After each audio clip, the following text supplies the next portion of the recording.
बिस्मिल्लाहिर्रहमानिर्रहीम। Next page देखें भाई, chapter number 5 circular motion. Next introduction. हाँ जी, जी जवेरिया। रोटेशनल मोशन क्या होता है? It is the motion of an object about a fixed axis.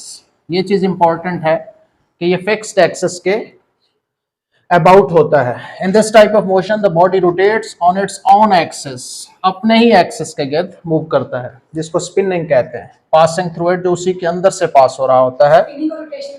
हाँ जी, सेम है। अच्छा जी, rotation of ceiling fan. Ceiling fan आपके सामने है, इसकी एक राड है, उसी के गिर्द घूम रहा है और वो राड उसी बॉडी का हिस्सा है।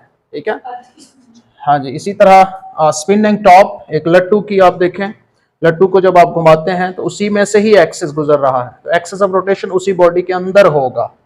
अच्छा, मैरी गो राउंड, ये भी देखते हैं हम, जो बच्चों वाला झूला होता है। टर्निंग अ व्हील, एक व्हील है, अगर हम उसको एक्सल के गिर्द वहीं पे ही घुमाएं तो उसी एक्सिस जो कि उसी के अंदर से पास हो रहा है उसी के गिर्द वो रोटेट कर रहा है। Spinning of earth about its own axis, जमीन का अपने ही एक्सिस के गिर्द घूमना, ये सारे रोटेशनल मोशन है। अगले सफे पे चलें, ये देखें, ये सारी एग्जांपल्स जो हैं ये रोटेशनल मोशन की। एक्सिस ऑफ रोटेशन उसी बॉडी के अंदर होगा, वो आगे हम बात करते हैं। तो इसमें देखें कि ये डिस्क है, इसको रोटेट कराया जा रहा है और अपने ही एक्सिस के गिर्द, ये एक्सिस उसी के अंदर से पास हो रहा है। ये फैन की रॉड है और ये फैन का हिस्सा है ये रॉड, और उसी के गिर्द ये जो विंग्स हैं ये घूम रहे हैं। तो ये रॉड उसी फैन के अंदर मौजूद है, उसी का हिस्सा है। ठीक है, इसी तरह ये एक्सिस ऑफ रोटेशन है और उसी के गिर्द ये घूम रहा है। ठीक है, अब इसमें पूरे झूले को अगर हम वन बॉडी लें तो एक्सिस ऑफ रोटेशन के गिर्द ये रोटेट कर रहा है, अपने ही एक्सिस के गिर्द। ठीक है, ये मैरी गो राउंड है, ये बच्चों वाला झूला, तो दरमियान में इसके एक्सिस ऑफ रोटेशन है तो उसी के गिर्द घूम रहा है, और वो एक्सिस ऑफ रोटेशन उसी बॉडी का हिस्सा है। ठीक है, तो ये सारे रोटेशनल मोशन के एग्जांपल्स हैं। नेक्स्ट चलें, अब आ गया जी circular motion. It is the motion of a body in a circular path with centre outside the body. Centre जो होगा वो बॉडी के आउटसाइड होगा। ठीक है, फॉर एग्जांपल ये सन है और ये अर्थ है। ठीक है, तो अर्थ सन के गिर्द घूम रही है। अब ये जो सेंटर है वो यहाँ बन रहा है। ठीक है, एक्सिस ऑफ रोटेशन भी इसी में से पास हो रहा है, उसके गिर्द अर्थ घूम रही है। तो अर्थ जिसके गिर्द घूम रही है, ठीक है, वो पॉइंट अर्थ से दूर है, अर्थ का हिस्सा नहीं है। एक्सिस ऑफ रोटेशन ये है जो कि अर्थ से दूर है। ठीक है, तो अर्थ किसी दूसरे बॉडी के गिर्द घूम रही है, इसको circular motion. It is also called angular motion, इसी को एंगुलर मोशन भी कहा जाता है। कि आप यहाँ से कुछ देर बाद यहाँ पे चले गए तो यहाँ से लेकर यहाँ तक जो एंगल बनाया है इसको एंगुलर मोशन कहते हैं, और वो जो angle angular displacement. It's a special case of rotational motion, तो ये रोटेशनल मोशन का स्पेशल केस है। In this kind of motion the distance between the centre of motion and the axis of rotation remains fixed. तो अब इसमें देखें, यानी कि सर्कुलर पाथ है, यहाँ से लेकर यहाँ तक जितना पाथ है यहाँ से लेकर यहाँ तक भी उतना ही है, यानी कि रेडियस सेम रहता है, एलिप्टिकल पाथ नहीं है ये। The particle in this type of motion moves on a circular path around the central axis. तो एक सेंट्रल एक्सिस है, इसमें से पास हो रहा है सन में से, उसके गिर्द ये मूव कर रहा है। ठीक है, नेक्स्ट पेज पे इसकी एग्जांपल्स हैं, वो देखें। किधर गई? हाँ जी, ये है। तो ये एग्जांपल्स हैं जी। Satellites revolving around the earth, जमीन के गिर्द सैटेलाइट्स रिवॉल्व कर रहे हैं। The moon revolving around the earth, moon earth के गिर्द रिवॉल्व कर रहा है। Electrons revolving around the nucleus, the earth revolving around the sun. तो ये सारी एग्जांपल्स हैं किसकी? सर्कुलर मोशन की। अगले सफ़े पे कुछ डायग्राम्स भी होंगी।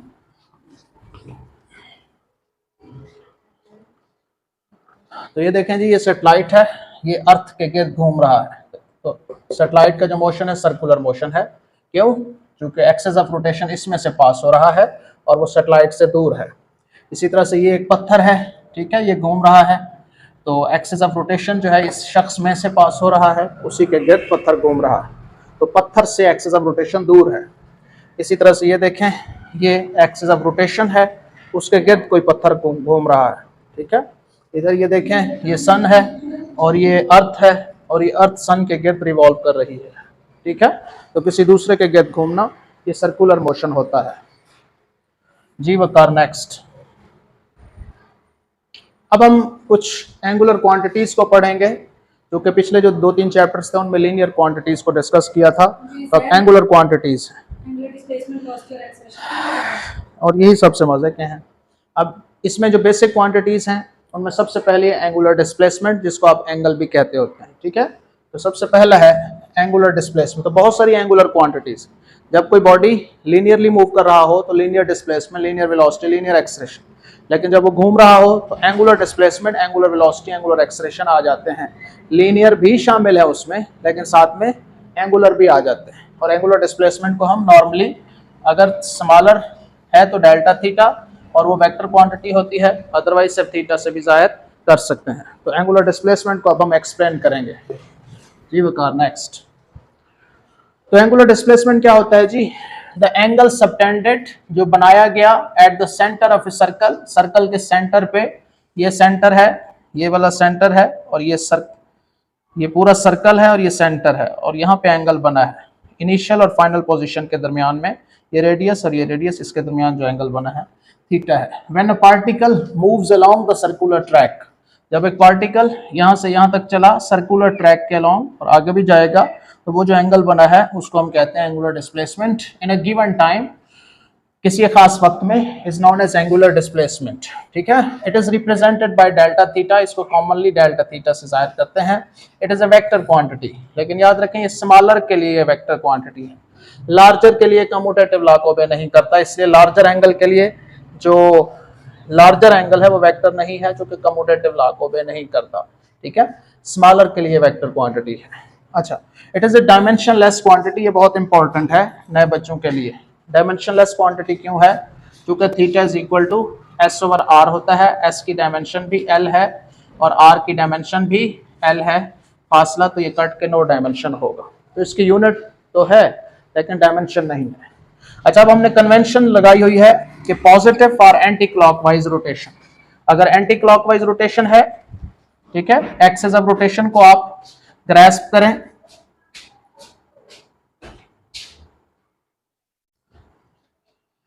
तो ये पार्टिकल घूम रहा है, तो जिस एक्सिस के गिर्द घूम रहा है उस एक्सिस ऑफ रोटेशन को ग्रैस्प करें, ठीक है। अगर पार्टिकल घूम रहा है एंटी क्लॉकवाइज, तो फिर इधर जो डायरेक्शन होगी along the axis of rotation, delta theta की डायरेक्शन अलोंग द एक्सिस होती है, तो इसको हम पॉजिटिव कहेंगे जितना भी हो, फॉर एग्जांपल प्लस 30 डिग्री।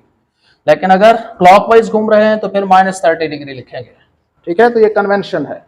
तो negative for clockwise rotation, clockwise के लिए नेगेटिव लेंगे, क्योंकि हमारे पास दो ही ऑप्शंस हैं, दो ही ऑप्शन है, एंटी क्लॉकवाइज या क्लॉकवाइज, इसलिए एक का नाम पॉजिटिव और एक का नाम नेगेटिव रखना था। तो direction along the axis of rotation, इसकी जो डायरेक्शन होती है वो अलोंग द एक्सिस, बनता तो यहाँ पे है एंगल, ये एंगल बना, लेकिन इसकी डायरेक्शन किधर है? वो अलोंग द एक्सिस होती है, जिसके गिर्द पार्टिकल घूम रहा है वो उसके दरमियान जो एक्सिस है उसकी तरफ हो, एक्सिस की तरफ नहीं, एक्सिस के साथ साथ, अलोंग द एक्सिस कहते हैं, ठीक है। अच्छा, found by right hand rule, और इसकी डायरेक्शन राइट हैंड रूल से फाइंड करेंगे। वो जो एक्सेस होगा उसको आप ग्रैस्प करेंगे, जिधर पार्टिकल घूम रहा हो उधर फिंगर्स को कर्ल देंगे, और जिधर जो थंब होगा उधर डायरेक्शन ऑफ थीटा होगी, ठीक है। अगर पार्टिकल यूं घूम रहा होता, इधर ना जाता यूं, तो हम इसको यूं ग्रैस्प करते, पार्टिकल यूं घूमता तो फिर डेल्टा थीटा की डायरेक्शन डाउनवर्ड होती, ऐसे डाउनवर्ड, ठीक है, इस तरफ होती। तो ये है एंगुलर डिस्प्लेसमेंट की कुछ बेसिक चीजें।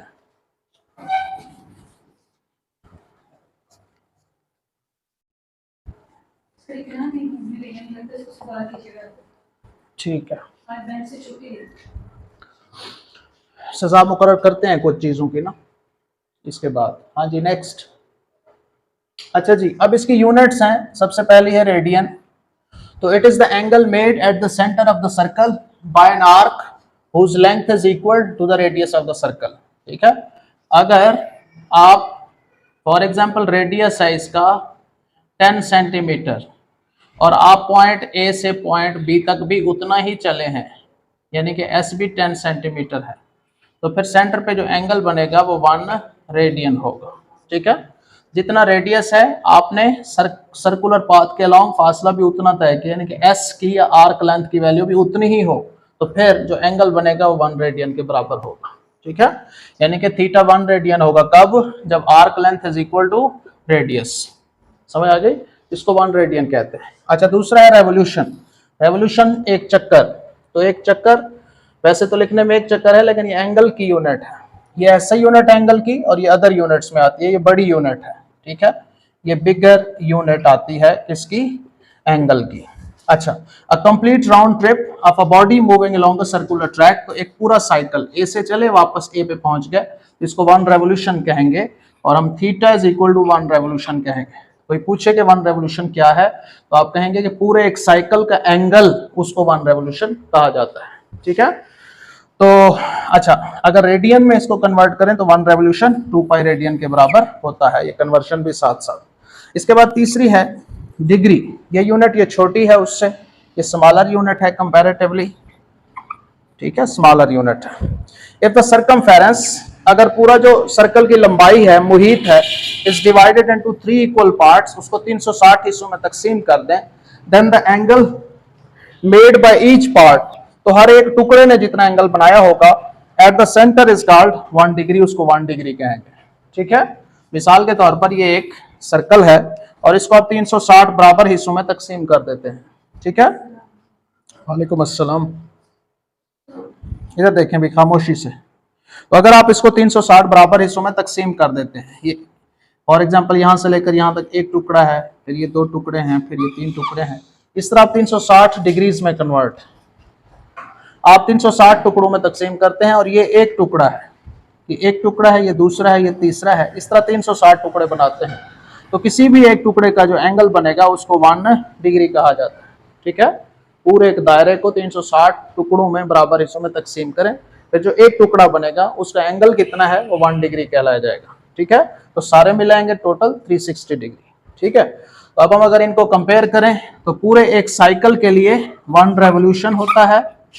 अच्छा जी, 1 रेवोल्यूशन, एक पूरा चक्कर, उसको 1 रेवोल्यूशन भी कहते हैं, या 2 पाई रेडियंस में 2 पाई भी कहते हैं, या फिर डिग्रीज में 360 भी कहते हैं। तो ये एक सिंगल रिलेशन है, ठीक है, जो कि आपकी हेल्प कर सकती है एक से दूसरे। इसको छोड़ो अकेडमी। अच्छा जी, तो ये हो गया। अच्छा, अब इसमें डिग्री में, तो ये मैंने भी कहा था कि अगर डिग्री को कन्वर्ट करना हो इसमें, तो वो आगे भी आ रहा है कि 1 डिग्री किसके बराबर है, 2 पाई रेडियन बाय 360 के। कहां से आया कि हमारे पास 360 डिग्री किसके बराबर था, 2 पाई रेडियन के। तो अगर 1 डिग्री चाहिए हो तो वो 2 पाई बाय 360 रेडियन होगा। क्यों चाहिए हमें 1 डिग्री, क्योंकि जब 1 डिग्री हमारे पास होगा, हम 5वीं 6ठी 7वीं में भी मैथ्स के क्वेश्चन करते थे कि 1 दिन में इतना काम करेगा तो 10 दिनों में कितना, तो 10 से मल्टीप्लाई कर देंगे, ठीक है। तो 1 डिग्री का पता होगा तो 10 से मल्टीप्लाई करें, 6 से मल्टीप्लाई करें, 6.5 से कर दें, जो भी है। इसी तरह 1 डिग्री पाई बाई 180 के बराबर है, प्रैक्टिस होगी उतना ही आसानी होगी, उतना ही ज्यादा आप कर सकेंगे। चीजें बाज़ इतनी सिंपल नहीं होती। हाँ जी, अगले सफर। अच्छा जी, कॉन्सेप्ट नंबर 4 है convergence between units of angular displacement. तो एंगुलर डिस्प्लेसमेंट की कुछ यूनिट्स हैं, उनको कन्वर्ट करता है। Conversion between units of angular displacement. तो 1 रेवोल्यूशन कितने के बराबर है, 360 डिग्री 2 पाई रेडियन के। 1 डिग्री किसके बराबर होगा, 1/360 रेवोल्यूशन के, ठीक है। ये हमें पता होना चाहिए, ताकि नेक्स्ट अगर हम 10 डिग्री निकालें तो इससे मल्टीप्लाई कर देंगे तो वो रेवोल्यूशन में आ जाएगा, ठीक है। 1 डिग्री कितने रेडियन के बराबर, तो 360 इधर था, 360 डिग्री बराबर है 2 पाई रेडियन। 1 डिग्री करेंगे तो 360 उधर डिवाइड हो जाएगा, पाई ओवर 180 रेडियन। 1 रेडियन कितने डिग्री के बराबर है, तो 2 पाई रेडियन बराबर है 360 डिग्री, 2 पाई उधर बटे में चला जाएगा, तो 1 रेडियन बराबर है इतने डिग्री के, या फिर 2 को इससे काटेंगे तो 180 डिग्री के, ठीक है। ये कुछ कन्वर्जन्स हैं। अब आगे इसकी डिटेल है, कुछ और भी हैं। नेक्स्ट वकार, यहाँ पे एक टेबल की फॉर्म में है चीजें, ताकि देखने में आसान हो तो फिर समझ भी आ जाती है। रेवोल्यूशन डिग्री और रेडियन में, तो 1 रेवोल्यूशन 360 डिग्री 2 पाई रेडियन। अगर कोई पूछे हाफ रेवोल्यूशन, तो इसको 2 पे डिवाइड कर देंगे तो 180 बन जाएगा, इसको 2 पे डिवाइड करेंगे तो पाई रेडियन। अच्छा, अगर इसको 4 पे तकसीम करूं तो 1/4 रेवोल्यूशन, और इसको 4 पे करूं तो 90 डिग्री, और इसको 4 पे तकसीम करूं तो पाई बाय 2 रेडियन। अगर 1/8 रेवोल्यूशन पूछे, इसको 8 पे डिवाइड कर दूंगा, इसको तो ये आ जाएगा, इसको 8 पे डिवाइड करूंगा 45, इसको 8 पे डिवाइड करूंगा पाई बाय 4 आ जाएगा। अच्छा, अगर इसको मैं 12 पे डिवाइड करूं तो फिर इसको भी 12 पे डिवाइड करूंगा 30, और इसको 12 पे डिवाइड करूंगा पाई बाय 6। ये पता हो कि 1/12 रेवोल्यूशन इतने डिग्री और इतने रेडियन के बराबर। इसी तरह अगर मैं 360 पे डिवाइड कर दूं, क्योंकि है जो कि मैं 1 डिग्री लेके आना चाह रहा था, तो इसको अगर 360 पे डिवाइड कर दूं, इसको भी 360 पे डिवाइड करूंगा तो 1 डिग्री, और इसको 360 पे डिवाइड करूंगा तो π/180। तो ये कुछ कन्वर्जन्स हैं, अच्छा टेबल है, इसकी प्रैक्टिस करें ताकि एक से दूसरे सिस्टम में कन्वर्जन्स आपको आती हों। ये नेक्स्ट, अब ये एक सिंपल एमसीक्यू है प्रोफेसर सीरीज 5, ये थ्योरी पार्ट में है, ठीक है, बुक के अंदर से। 6.36 डिग्री इज इक्वल टू कितने रेडियन के बराबर है? तो कितने डिग्री कितने रेडियन? हाँ जी, तो आप ऐसे करें, ओके जी, ये 36 डिग्री इज इक्वल टू कितने रेडियन? तो 360 डिग्री बराबर है 2π रेडियन, ठीक है। तो 1 डिग्री 2π/360 रेडियन। अब कितना है? 36 डिग्री, तो 36 ज़रा 2π/360 रेडियंस, ठीक है। 10, ये कट के π/5 रेडियन, तो ये 4।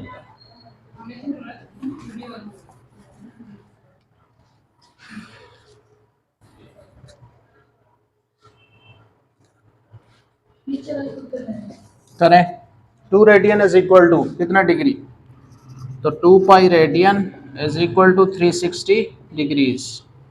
1 रेडियन 360/2π डिग्रीज, ठीक है। और हमें कितना चाहिए? 2 रेडियन, तो 2 से मल्टीप्लाई कर दें, 360/2π इंटू 2 डिग्रीज, तो 360/π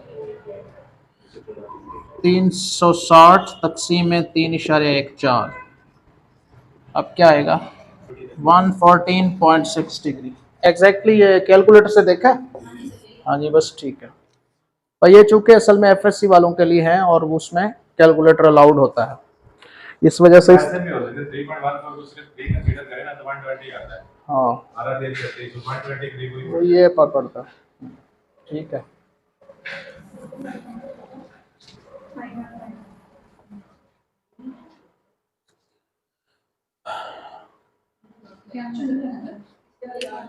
नेक्स्ट देखें भाई, PS7, a body moving along the circumference of a circle completes 2 revolutions. एक बॉडी है वो 2 चक्कर मुकम्मल करता है। पॉइंट ए से चला एक चक्कर, फिर उसके बाद दूसरा चक्कर। If radius of circle is r, अगर इस सर्कल का रेडियस r हो, द टोटल डिस्प्लेसमेंट कितना होगा? πr, 2πr, 0 या 4π? हाँ जी, 0 होगा। अगर ये एंगुलर डिस्प्लेसमेंट होता तो 4πr, हाँ जी, फिर 4πr आना था। हाँ, एक साइकिल के लिए 2π और दूसरे के लिए फिर 2π, तो 4π रेडियंस होता, 4πr नहीं, ठीक है। उल्लू बनाया, बड़ा मजा आया। अच्छा जी, professor series 9, pi radian is equal to जी 180 डिग्री। क्लियर? सारा डिग्री, शाबाश। सारा इज द लेक्चरर।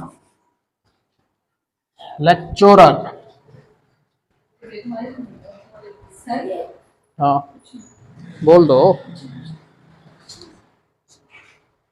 अच्छा जी, नेक्स्ट। अच्छा जी, PS12, 100 radians are equal to, degrees में है जी, तो 2π रेडियन बराबर होता है 360 डिग्रीज, तो 1 रेडियन 360/2π डिग्रीज, यानी कि कट के 180। चले सारा की मान लेते हैं इसके बराबर जी। अब वो पूछ रहे 100, तो 100 से मल्टीप्लाई करते हैं दोनों तरफ, 100 इंटू 180/π डिग्रीज। आंसर किस में है? सिंपल इसमें जी। कितना बनेगा? 18, 3 सिफरें ओवर पाई है 3.14। अगर मैं इसको 3 कहूँ तो 6 3 18, तकरीबन 600 के करीब, सॉरी तकरीबन 6000 के करीब। तो ये बन रहा है सी वाला, ठीक है।